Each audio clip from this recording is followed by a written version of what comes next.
కేంద్ర ప్రభుత్వం హైదరాబాద్ లో 200 కోట్లతో మిల్లెట్స్ గ్లోబల్ సెంటర్ ను ఏర్పాటు చేయనుందని కేంద్ర మంత్రి కిషన్ రెడ్డి తెలిపారు. హైదరాబాద్ లోని బీజేపీ రాష్ట్ర కార్యాలయంలో మీడియాతో మాట్లాడుతూ గ్లోబల్ మిల్లెట్స్ సెంటర్ ను కేంద్ర వ్యవసాయ శాఖ ఏర్పాటు చేస్తోందన్నారు.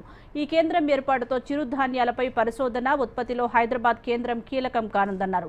రైల్వే రక్షణకు సంబంధించిన Kavach project centre of excellence ను కూడా హైదరాబాద్ లోనే ఏర్పాటు కానున్నట్లు మంత్రి తెలిపారు.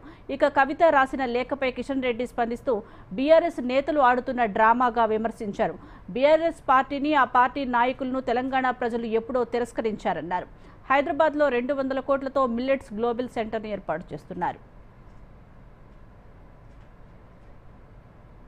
ఈరోజు మన అగ్రికల్చర్ మినిస్ట్రీ చాలా ఎత్తున పనిచేస్తూ ఉన్నది. ఇందులో భాగంగా ఈ యొక్క మిల్లెట్స్ సంబంధించి మన తెలంగాణకు మరొక అంతర్జాతీయ సంస్థను కేంద్ర ప్రభుత్వం మంజూరు చేసింది. అది global centre for excellence on millets.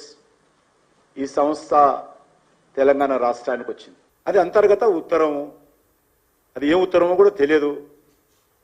మరి దానిపైన మనకి ఎందుకు ఇంత ఆత్రత అని అడుగుతాను. దీనికి అంత ప్రాధాన్యత ఇవ్వాల్సిన అవసరం లేదు. అఫీషియల్గా చెప్తా ఉన్నాను. డాడీ డాటర్ మధ్యలో జరిగినటువంటి ఉత్తరానికి అంత ప్రాధాన్యత ఇవ్వాల్సిన అవసరం లేదు.